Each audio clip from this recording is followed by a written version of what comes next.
everybody. Thank you guys for joining me. If you're new here, I'm Christina, the hygienist, and today we're going to be going over some of my personal favorite dental products that I use on a daily or just weekly basis. So here we go. By the way, guys, let me know where you're watching from. I'm really curious where folks are from. Hello, Kess. Hi. So number one, I'm going to start with something fun. Is actually some ice chips. So let me get into this first. Basically, you know, like if you're on the go, you're on the run and you don't have time to brush your teeth or something, maybe you had lunch and you have to go to a meeting and sometimes you just pop in a piece of gum or like some sort of mint. The thing is, I don't recommend using gum regularly because it's kind of hard on your jaw when you're constantly chewing. And the other thing is a lot of mints, I don't know about you, but I feel like any mints I eat, your mouth it tastes worse after the mint than it did before. So I found this mint that I really like, and it's safe for your teeth in that it doesn't have a ton of sugar that causes cavities. So what it is, as you can already see on the banner here, it's called ice chips. It looks like this.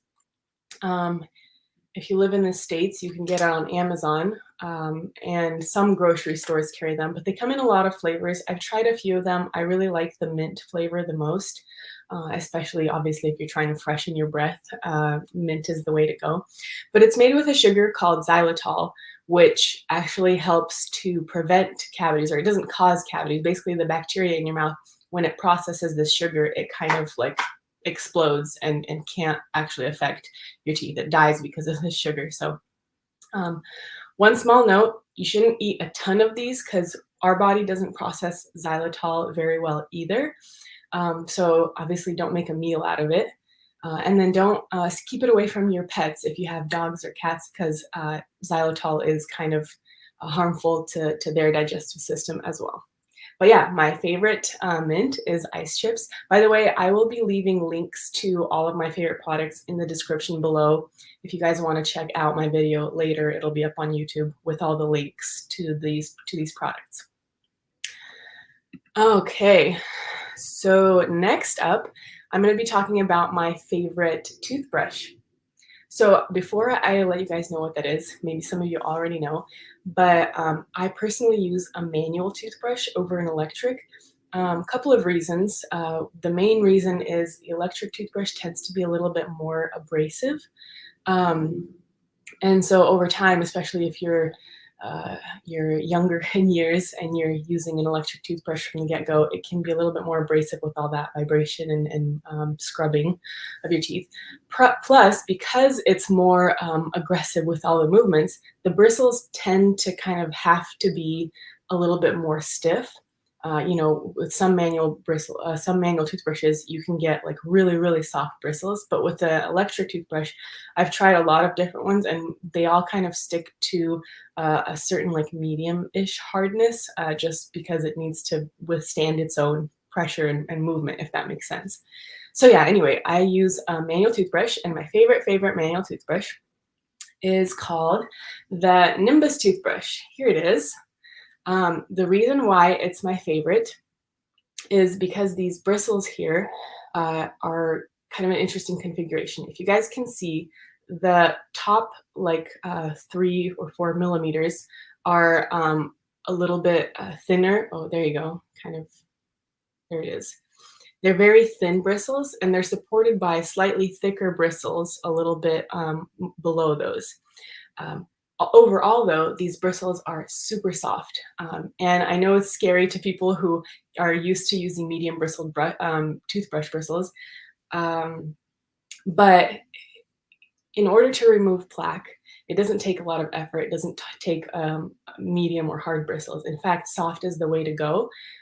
If there is anything harder than plaque on your teeth, you're not going to remove it no matter how hard your bristles are. So it's best to stick with soft bristles so that you avoid gum recession and damaging your teeth in the long run. So anyway, yeah, this is my favorite brush. There's a lot of brushes out there with this kind of configuration with the double bristle length and size. But like I said, I've tried a ton of them, and nothing compares to the softness of this. The reason why it's so dangerous when you get into harder bristles with this kind of configuration is these thin bristles at the very top can feel like needle points up under your gums. So it's important for them to stay nice and thin, or excuse me, nice and soft, especially when you're using this kind of bristle configuration. So there you have it, my favorite manual toothbrush. In fact, my favorite toothbrush of all time. If you guys are curious how to properly brush your teeth, whether it's a manual or electric toothbrush, you guys should check out my channel. I have videos on that as well.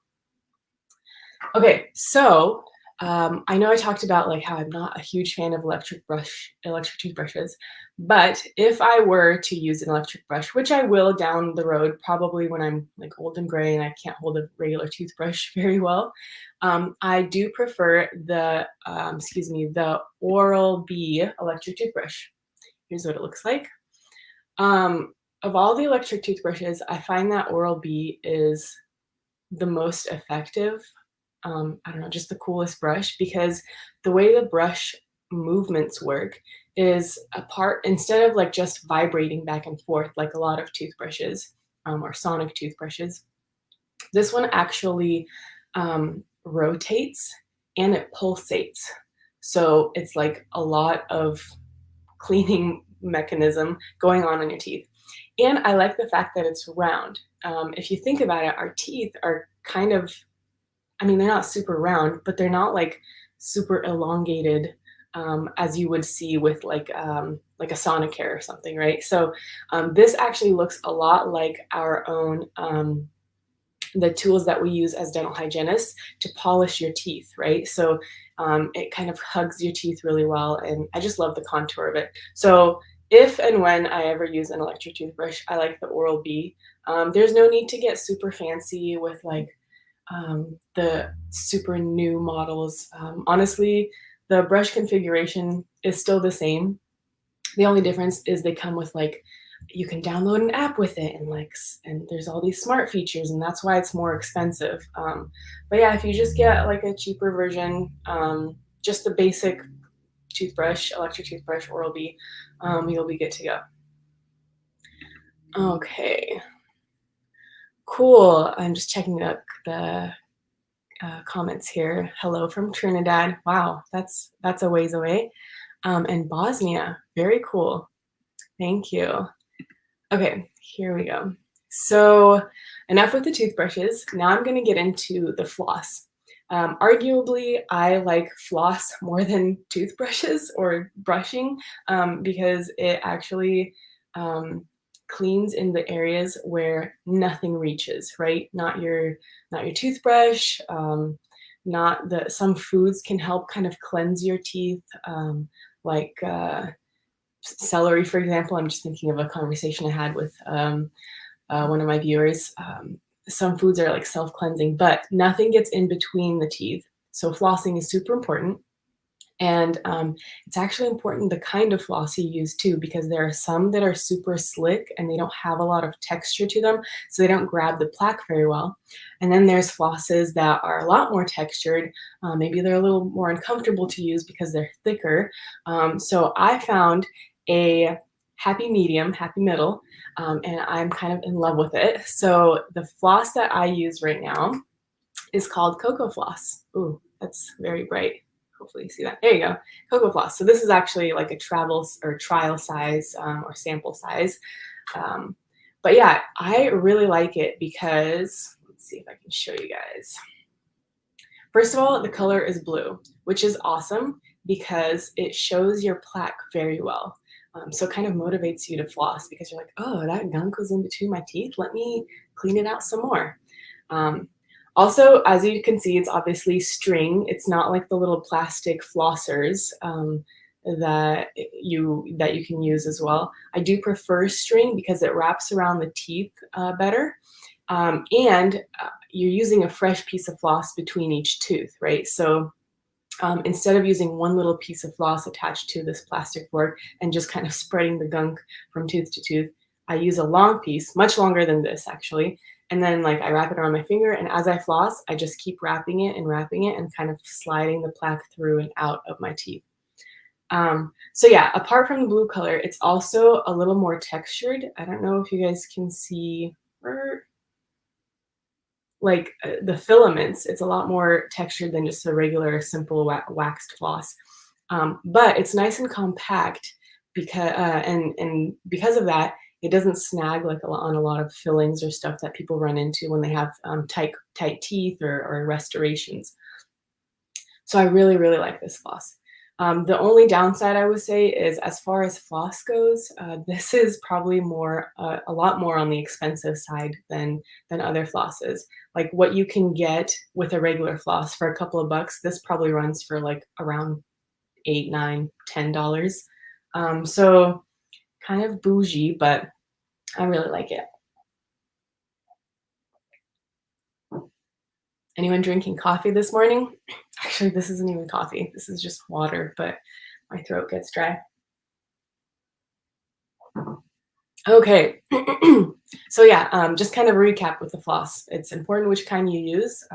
Stay away from anything that's too slick, although if you have super tight teeth, I understand it's hard to commit to something more textured, but at least make sure that you're doing a very thorough job by wiping down the side of each tooth all the way under your gums and not just like wiggling it around to get food stuck out. Just being a little bit more intentional and a little bit more thorough with your flossing, no matter which kind you use.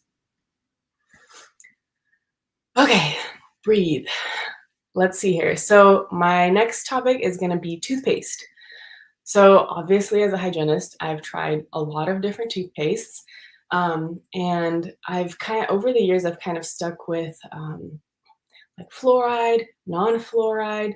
I've been using non-fluoridated toothpaste for a while just because I'm not at risk for cavities. I have a good home care routine. Not trying to brag or anything, but just that's the way it is. I'm brushing and flossing every day. And so there's not really much of a need for fluoride. Plus, I drink like tap water, which the water in our city is already fluoridated. So fluoride can be toxic at higher levels. I mean, the city monitors how much goes into our water, so there's not a danger there. But I just kind of decrease the amount of fluoride I use, especially with my dental products, because I already get it elsewhere. So that being said, I've been using a non-fluoridated toothpaste, but recently I found out about a toothpaste that doesn't use fluoride, but it also helps prevent cavities with a different ingredient. It's called hydroxyapatite. I don't know if you guys have heard of this, but hydroxyapatite is actually what our teeth are mostly made of. So this toothpaste, when you use it, it kind of like seeps into your teeth and helps to rebuild and remineralize the enamel. Anyway, so without further ado, the toothpaste that I like to use right now is called Boka. Here it is. Again, you can get it online. I don't think I get a lot of my stuff on Amazon, but this I actually went to their website to get. Again, it is a little bit more pricey as far as toothpaste go, although nowadays I feel like everything is more expensive. But yeah, what you can get normally for like $4, $5, this runs for like around $12. But really cool thing about hydroxyapatite, again, it helps to rebuild, remineralize your enamel, especially if you have like a lot of staining on your teeth. The reason why you get stain is because your enamel is very rough. And so this actually helps to rebuild your enamel and smooth it out so that you get less staining and stuff. Now, this process can take months, so it's not like you're going to apply it brush with with this toothpaste once, and all of a sudden your teeth are like sparkly white. But all that to say is I'm really excited to continue using this to see some results, because I do have some staining on my teeth because of my enamel, and it's porous and kind of rough. So I just started using it probably like a couple of weeks ago, so I haven't seen too many changes, but stay tuned on my channel. I'll definitely be doing a follow-up video on the results I see with this toothpaste. Okay, let's see here. Just double checking. Okay. Yeah, so just real quick, I did touch on the floss. Looks like someone talked about it looking very thick.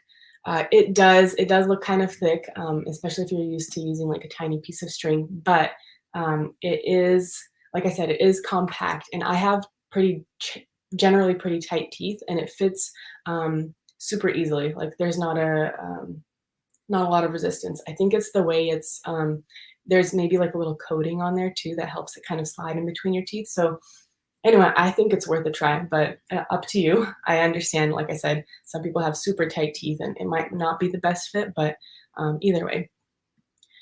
Okay, so just taking a quick break to look at some comments here, make sure I'm not missing anything. Do you use an electric toothbrush only for the eating surfaces of teeth? So an electric toothbrush or any brush, you should be brushing all surfaces of your teeth because even if it might feel like your food is all going to one side, like towards your cheek, but it really does get kind of all over your mouth, especially with your saliva. It kind of circulates through all of your mouth, and bacteria likes to stick to your teeth on all surfaces. So oftentimes, I mean, I'm assuming you're talking about just brushing on the outside. Um, if it's on the inside, either way, it doesn't matter. Plaque accumulates on all surfaces of the teeth, so it's super important to brush all sides. Electric or manual, doesn't matter. Yeah, a lot of times I see patients only brushing like the outside, and on the inside they have a ton of tartar buildup and inflammation and stuff because plaque doesn't discriminate which side you've been eating on. It kind of just sticks to your entire tooth. Okay, and then I'll be getting into water flossers a little bit later, so I'll check back on that.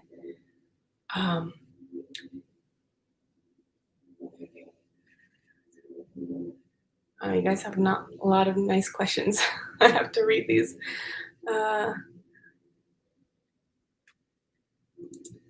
Okay, so back to brushing and flossing again.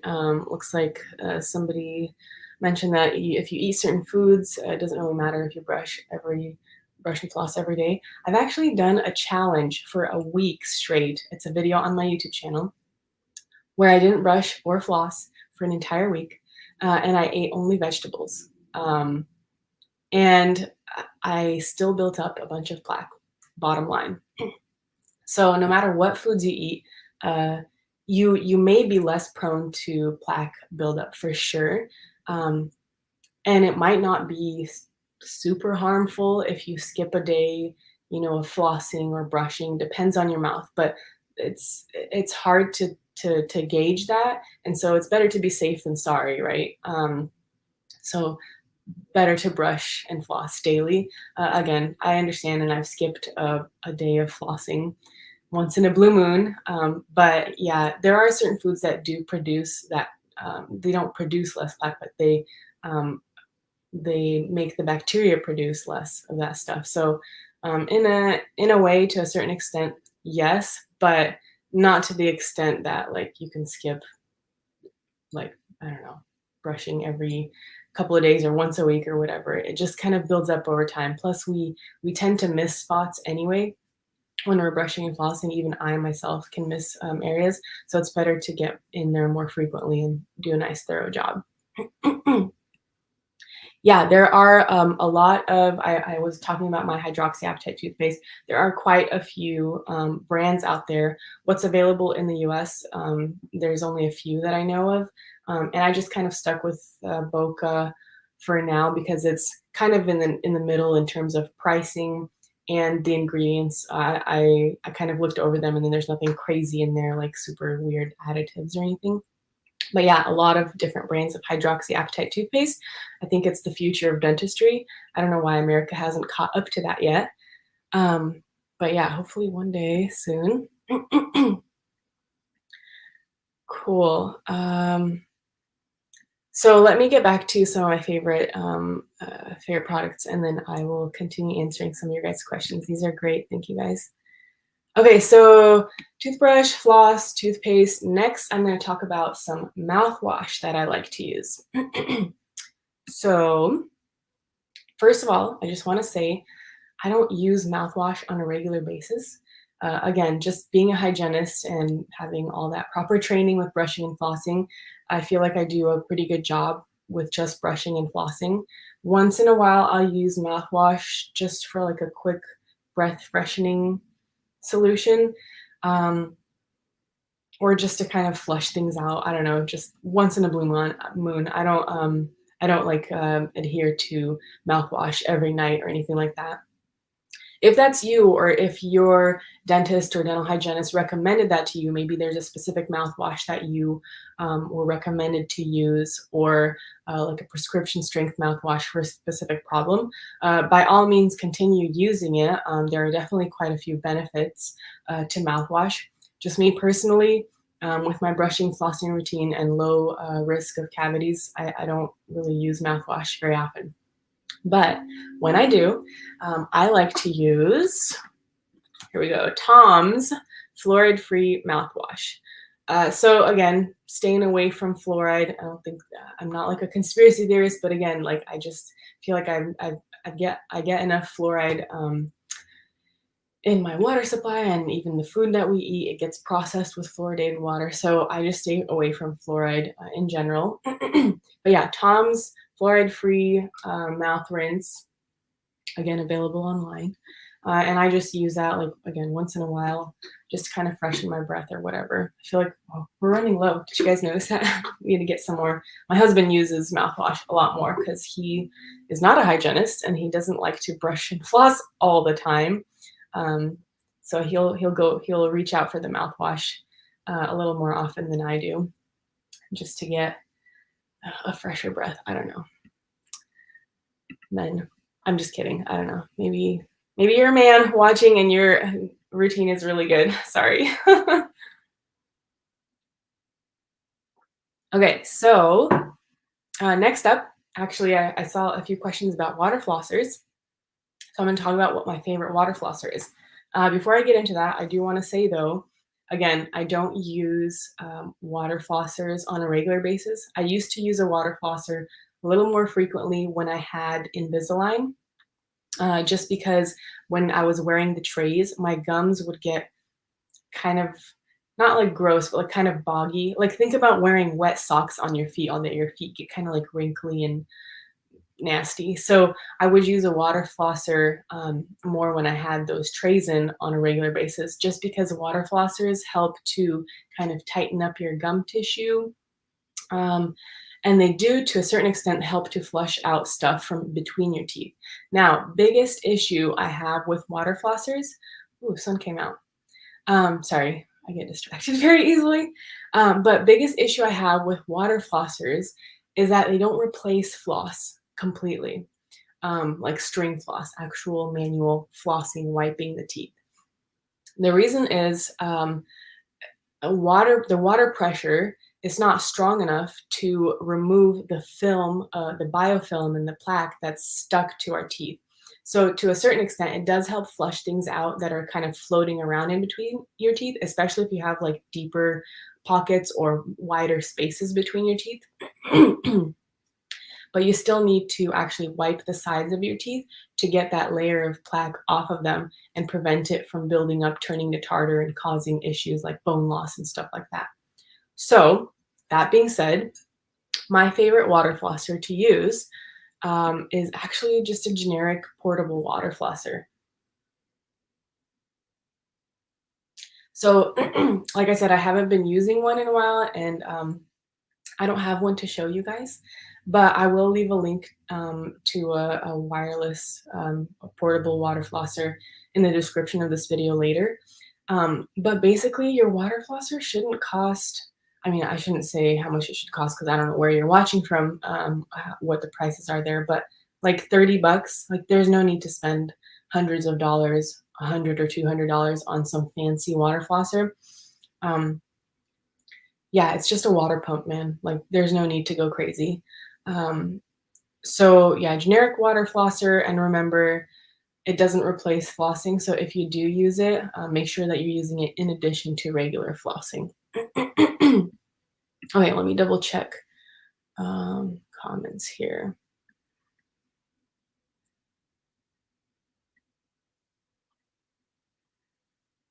Oh, break for me.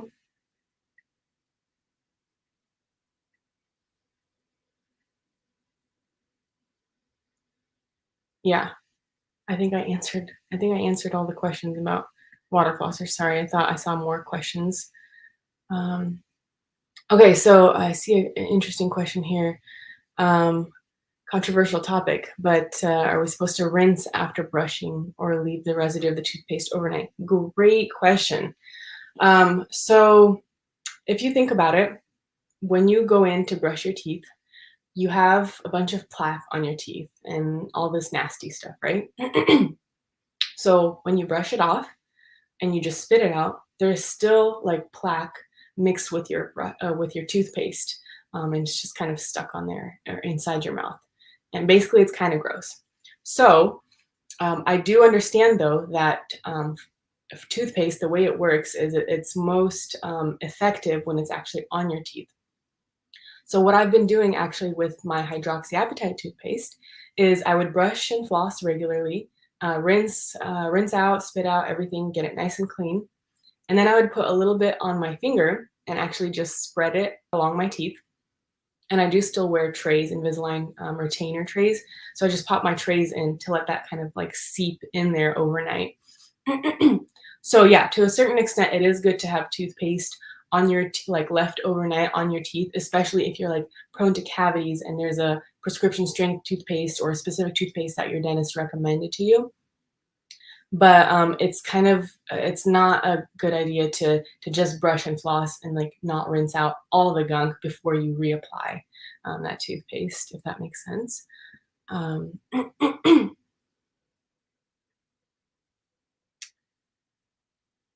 okay, so I think there was a clarification about which sides of the tooth to brush. Because brushing with it near the gums, afraid it will cause recession. Ooh, another great question.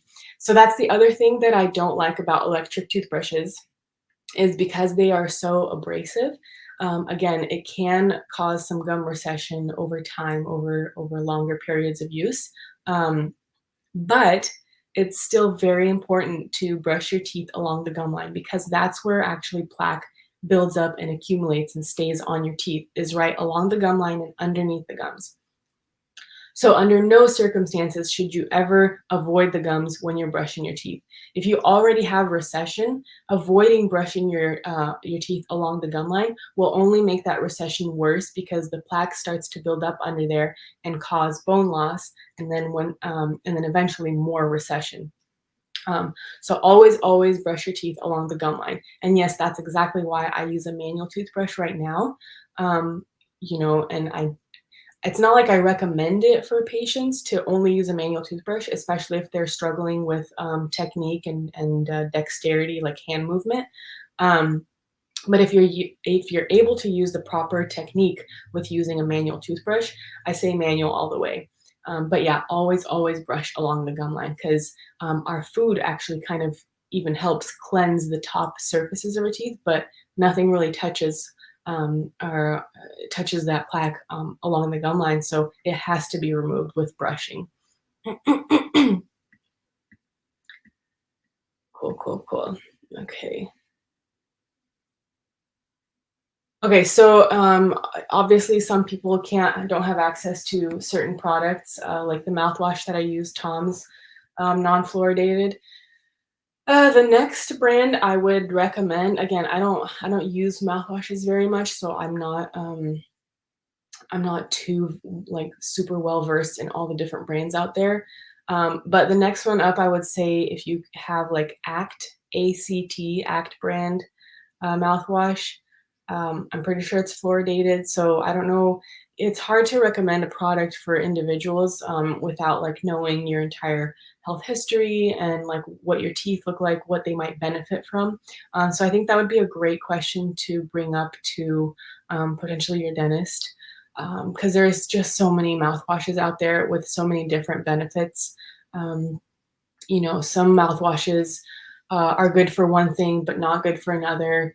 Um, some can cause more problems. Like there's one that I'm thinking about that contains chlorhexidine in it, and it helps to reduce like plaque buildup, but it also causes more staining on your teeth.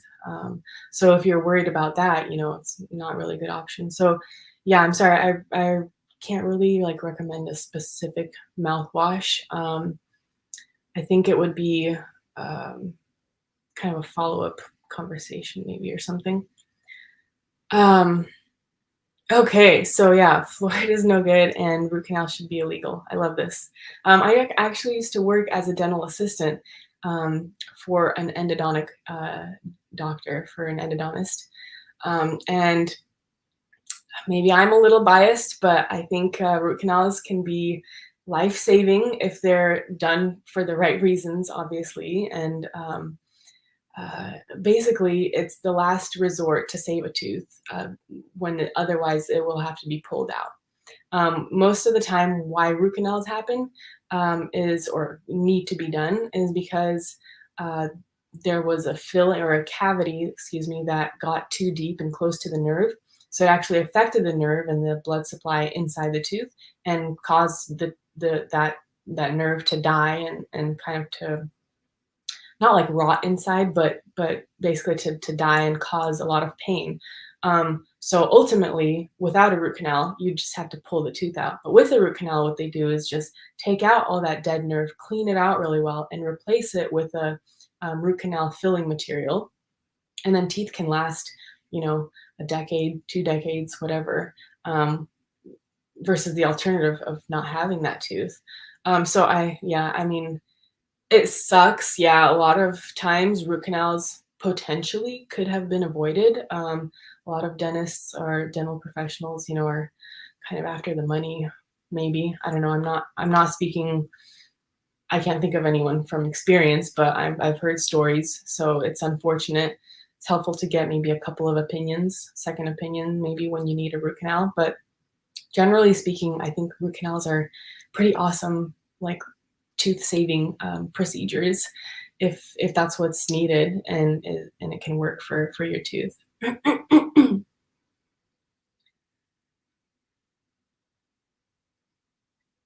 Okay.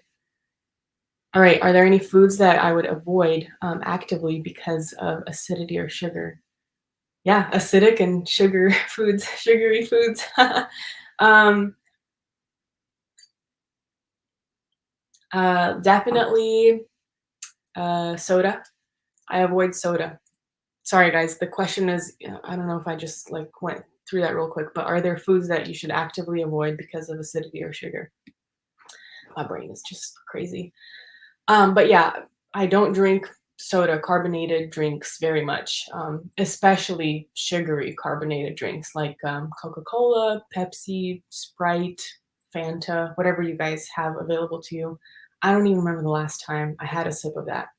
If I want something fizzy or carbonated, um, I'll have like a mineral water or a um, once in a while I will have like a fruity carbonated drink with less fake sugars like high fructose corn syrup. I don't know if you guys have heard of the brand Izzy, Izze.